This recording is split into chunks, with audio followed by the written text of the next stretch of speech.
श्रील प्रभुपाद की जय, गुरु पारांग की जय।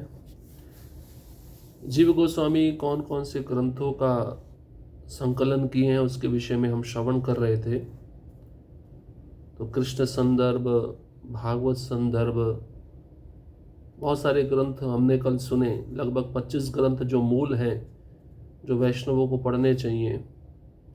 ऐसे तो अनंत ग्रंथ हैं उनके द्वारा लिखे हुए, लेकिन जो मुख्य 25 ग्रंथ हैं। अब 5वां ग्रंथ है भक्ति संदर्भ। इसमें भक्ति के प्रत्यक्ष संपन्न करने एवं प्रत्यक्ष या अप्रत्यक्ष रीति से उनके समन्वयन की विधि का वर्णन हुआ है। इसमें सभी शास्त्रों के ज्ञान, वैदिक वर्णाश्रम धर्म की स्थापना, सकाम कर्म से भक्ति की श्रेष्ठता इत्यादि की व्याख्या दी गई है।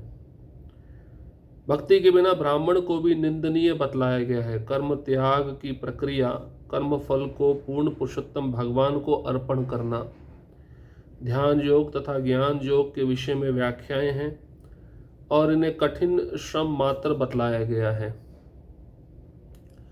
इसमें देवताओं की पूजा को निरुत्साहित किया गया है और वैष्णवों की पूजा को श्रेष्ठ बताया गया है।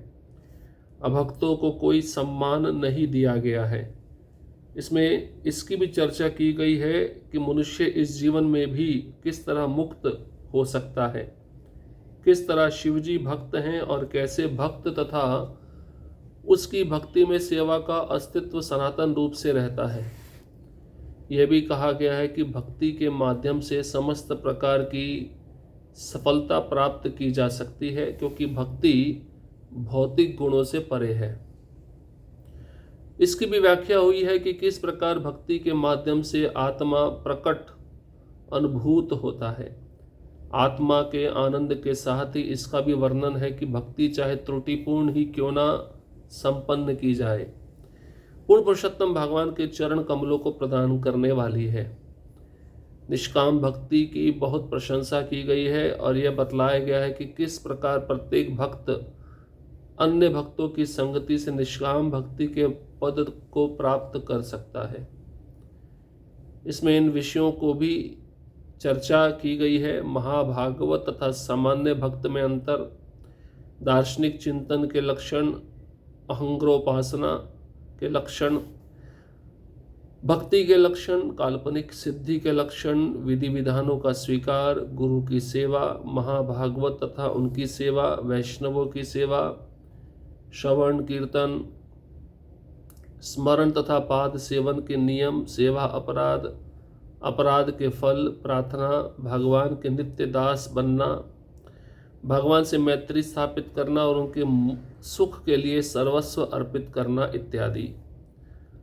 रागानुगा भक्ति, भगवान के प्रति स्वयं स्फूर्त प्रेम, कृष्ण भक्त होने का विशेष प्रयोजन तथा पूर्णता की अन्य अवस्थाओं का तुलनात्मक विवरण भी दिया गया है। तो ये सब विषय भक्ति संदर्भ में दिए गए। भक्ति संदर्भ मतलब भक्ति कैसे श्रेष्ठ है, कर्मकांड से, ज्ञान कांड से, और भक्ति करने पर आत्मा की अनुभूति कैसे होने लगती है। जो भक्ति है वह सामान्य भक्त और महाभागवत में क्या अंतर बतलाती है, भक्ति के क्या लक्षण हैं, गुरु की सेवा कैसे की जाए, वैष्णव की सेवा कैसे की जाए, श्रवण है, कीर्तन है, स्मरण है, इन सब के नियम क्या है, अपराध का क्या फल होता है, सेवा अपराध का क्या फल होता है। तो ये सब भक्ति संदर्भ नामक ग्रंथ में जीव गोस्वामी विस्तार पूर्वक वर्णन किए हैं। 6वां आता है प्रीति संदर्भ, जिसमें भगवत प्रेम का वर्णन है। प्रीति मतलब प्रेम। यहाँ बतलाया गया है कि भगवत प्रेम के माध्यम से मनुष्य पूर्ण रूप से मुक्त हो जाता है और जीवन का सर्वोच्च लक्ष्य प्राप्त करता है।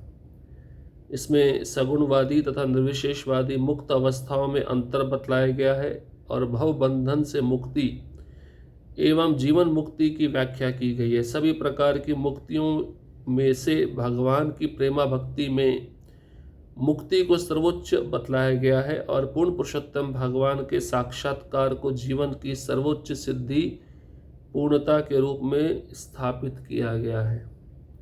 क्रमिक विधि से मिलने वाली मुक्ति एवं तत्क्षण मुक्ति में अंतर बतलाया गया है। जीवन काल में ब्रह्म का साक्षात्कार तथा पूर्ण पुरुषोत्तम भगवान से मिलन दोनों ही को मुक्ति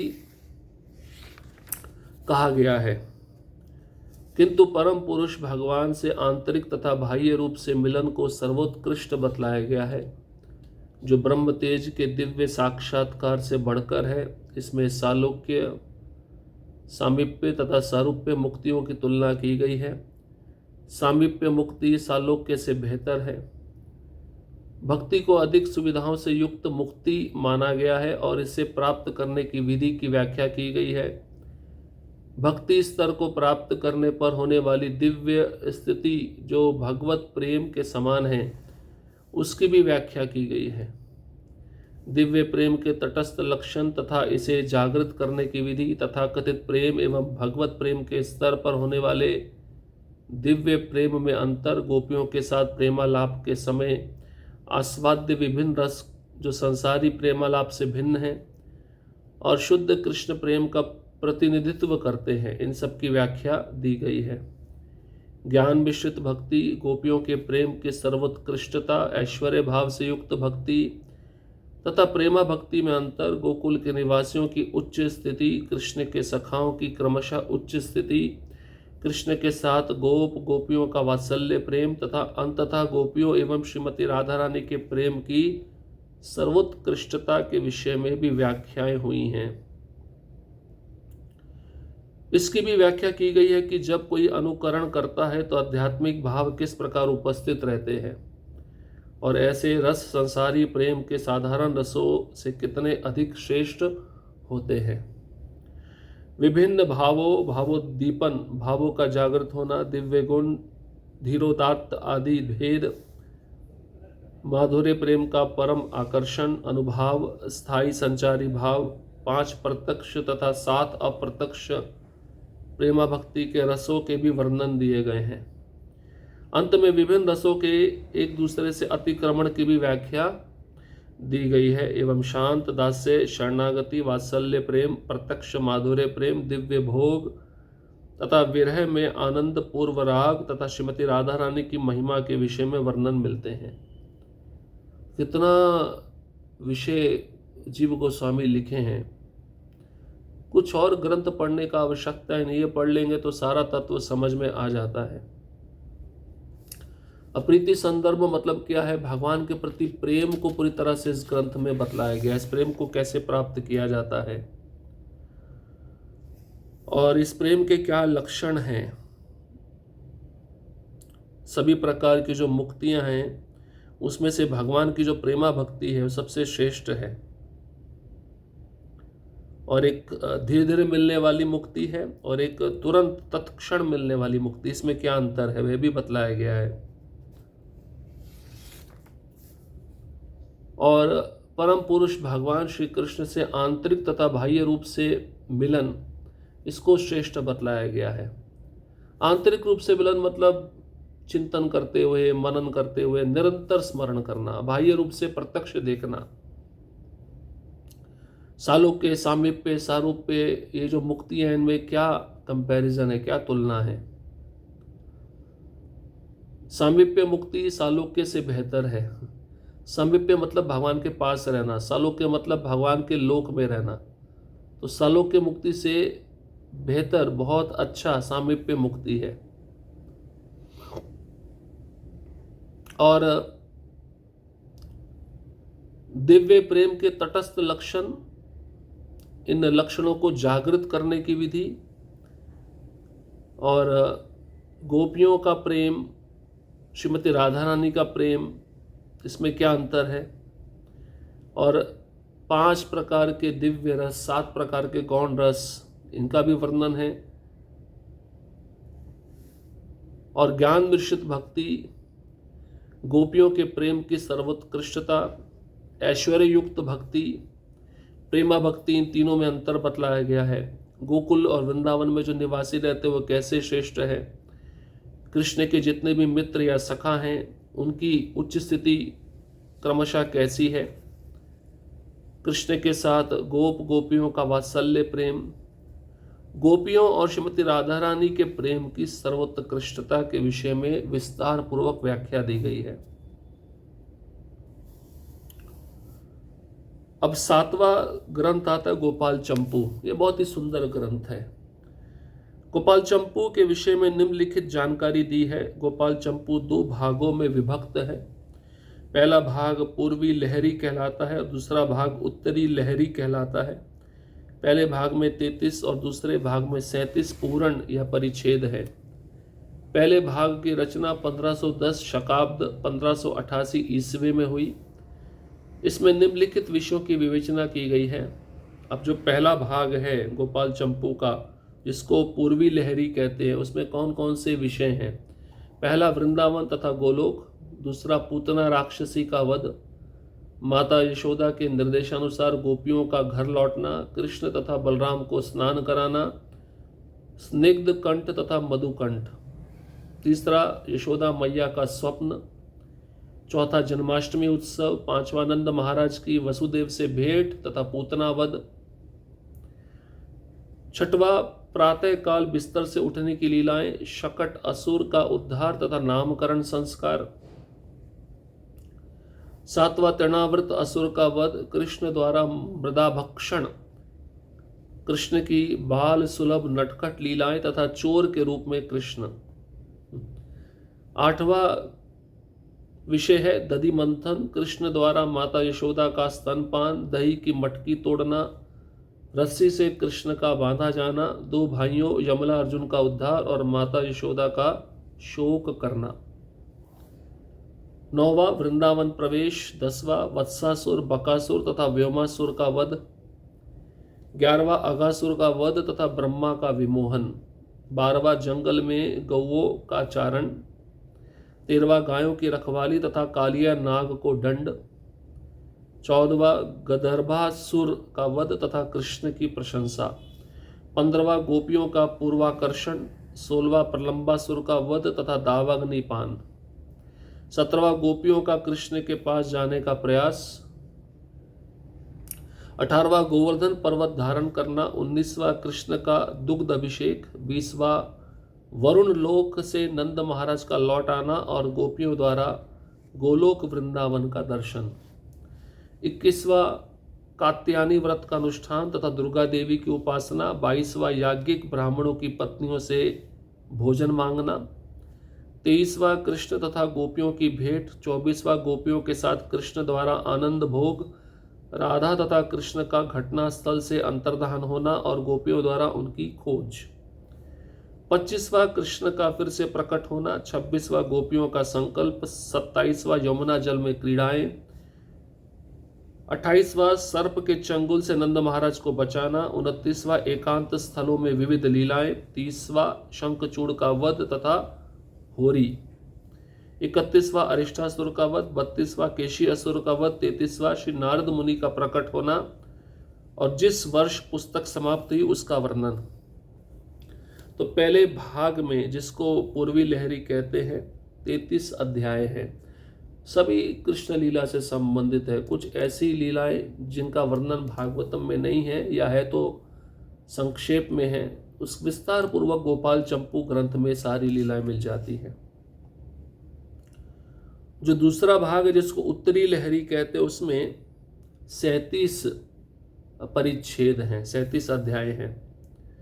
द्वितीय भाग उत्तर चंपू कहलाता है और उसमें निम्नलिखित विषयों की विवेचना की गई है। पहला ब्रजभूमि के प्रति अनुराग, दूसरा अक्रूर के क्रूर कर्म, तीसरा कृष्ण का मथुरा गमन, चौथा मथुरा नगरी का वर्णन, पांचवा कंस का वध, छठवां कृष्ण तथा बलराम से नंद महाराज का विछोह, सातवां कृष्ण तथा बलराम के बिना नंद महाराज का वृंदावन में प्रवेश, आठवां कृष्ण तथा बलराम द्वारा विद्या अध्ययन, 9वां कृष्ण तथा बलराम के गुरु पुत्र का लौट जाना, 10वां उद्धव की वृंदावन यात्रा, 11वां भ्रमर दूत से राधा रानी का वार्तालाप, 12वां वृंदावन से उद्धव का लौट आना, 13वां जरासंध का बांधा जाना, 14वां यवन जरासंध का वध, 15वां बलराम का विवाह, 16वां रुक्मिणी का विवाह, 17वां सात विवाह, 18वां नरकासुर का वध, स्वर्ग से पारिजात पुष्प लाना और 16,000 रानियों के साथ कृष्ण का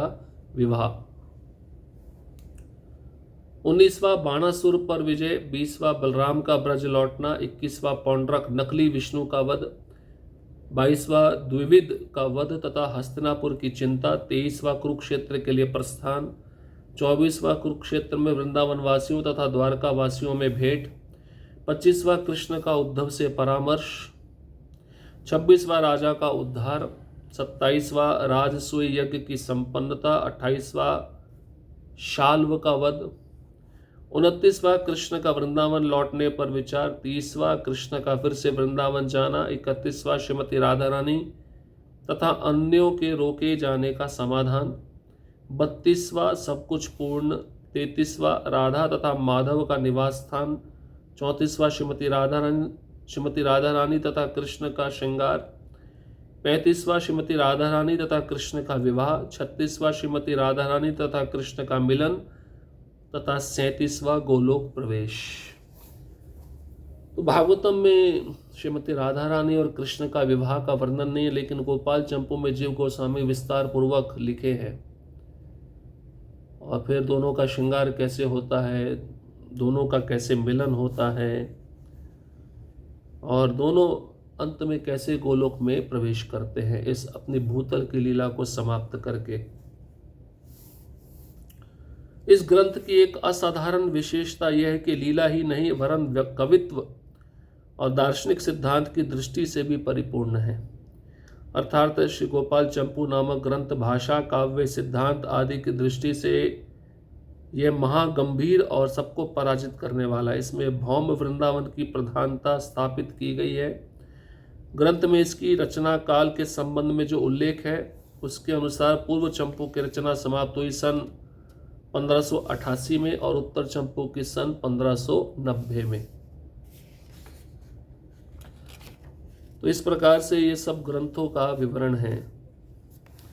8वां ग्रंथ है हरिनामामृत व्याकरण। यह एक अद्भुत ग्रंथ है। इसका पाठ करते समय पाठकों को हरिनामामृत पान करने का अवसर मिलता है। इसके मंगलाचरण श्लोक में जीव गोस्वामी ने लिखा है कि जिस प्रकार श्री कृष्ण की उपासना करने वाले भक्त हरिनाम की माला की सहायता से नाम जप करते हैं, उसी प्रकार मैंने इस व्याकरण में सूत्रों की सहायता से भगवान नाम के समूह को इस प्रकार गूंथा है कि इसके पाठ के साथ साथ भगवान नाम का उच्चारण या स्मरण होता है। इसलिए इस व्याकरण का अन्य व्याकरणों की अपेक्षा विशेष महत्व है। 9वां सर्व संवादिनी टीका, ये भागवत संदर्भ के अंतर्गत प्रथम 4 संदर्भों की अनुव्याख्या या टीका है। इसे भागवत संदर्भ की प्रपूर्ति कहा गया है, क्योंकि भागवत संदर्भ में दार्शनिक सिद्धांत और शास्त्र प्रमाण से संबंधित जो स्थल असंपूर्ण या अस्पष्ट रह गए, उनकी जीव गोस्वामी ने बहुत से नए शास्त्र प्रमाण और सिद्धांत विचार द्वारा इसमें संपूर्ति की है। उसमें उन्होंने वेद, वेदांत, न्याय, मीमांसा, सांख्य, पातंजल, स्मृति, तंत्र, पुराण, निरुक्त, व्याकरण प्रभृति सर्वशास्त्रों का मंथन कर सर्व संवाद पूर्ण अति सारगर्भ वैष्णव सिद्धांत समूह समाविष्ट कर रखा है। संभवतः इसलिए इसका नाम सर्व संवादिनी रखा है। यह ग्रंथ मूल ग्रंथ भागवत संदर्भ से भी अधिक महत्वपूर्ण है। 10वां संक्षेप वैष्णव तोषणी, सनातन गोस्वामी की श्रीमद् भागवत के 10वें स्कंद पर लिखी वैष्णव तोषणी टीका से यह संक्षिप्तीकृत है। इसके पृथक रूप से लिखे जाने के बाद सनातन गोस्वामी की टीका का नाम हुआ बृहद वैष्णव तोषणी और इसका नाम हुआ लघु वैष्णव तोषणी या संक्षिप्त वैष्णव तोषणी। इसके उपसंहार में दिए गए श्लोक के अनुसार इसकी रचना 1582 ईस्वी में समाप्त की गई। 11वां क्रम संदर्भ, यह जीव गोस्वामी द्वारा की गई समग्र श्रीमद् भागवत की टीका है। सर्व संवादिनी में क्रम संदर्भ का उल्लेख है और वैष्णव तोषणी में सर्व संवादिनी का। इससे प्रमाणित है कि क्रम संदर्भ की रचना वैष्णव तोषणी के पूर्व अर्थात सन 1582 में से पूर्व हुई। 12वां माधव महोत्सव, इस ग्रंथ में श्री राधा के वृंदावन में राज्याभिषेक की कहानी कही गई है। पद्म पुराण पाताल खंड में वृंदावन दिपत्यंज ततम तस्य और मत्स्य पुराण में राधा वृंदावने वने वाक्यों में राधाभिषेक का इंगित किया गया है। बृहद गौतमी तंत्र में भी राधा को वृंदावनेश्वरी का पद दिया गया है। श्री जीव ने इन वाक्यों को सूत्र रूप में ग्रहण कर रूप गोस्वामी के आदेश से इस काव्य की रचना की है। शब्द विन्यास, अलंकार, छटा, छंद, वैचित्री, भाव, प्रस्तवण और अस्मयता आदि सभी दृष्टि से ग्रंथ अद्वितीय है। यद्यपि जीव गोस्वामी ने इसे काव्य खंड कहा है, विद्वानों द्वारा इसमें महाकाव्य के सभी गुण देखकर इसे महाकाव्य की संज्ञा देने में संकोच नहीं किया गया है। जीव गोस्वामी ने स्वयं इसका रचना काल शकाब्द 1477 अर्थात सन 1555 लिखा है। इस प्रकार से जीव गोस्वामी के द्वारा रचित ग्रंथ है जो बहुत ही महत्वपूर्ण है और भक्तों को पढ़ने चाहिए। अब अगले जो गोस्वामी है श्री रघुनाथ दास गोस्वामी, उनके जीवन चरित्र पर हम चर्चा अगले सत्र में करेंगे। हरे कृष्णा कृष्ण कृष्ण हरे हरे, हरे राम राम राम हरे हरे। श्रील प्रभुपाद की जय, गुरु गौरांग की जय।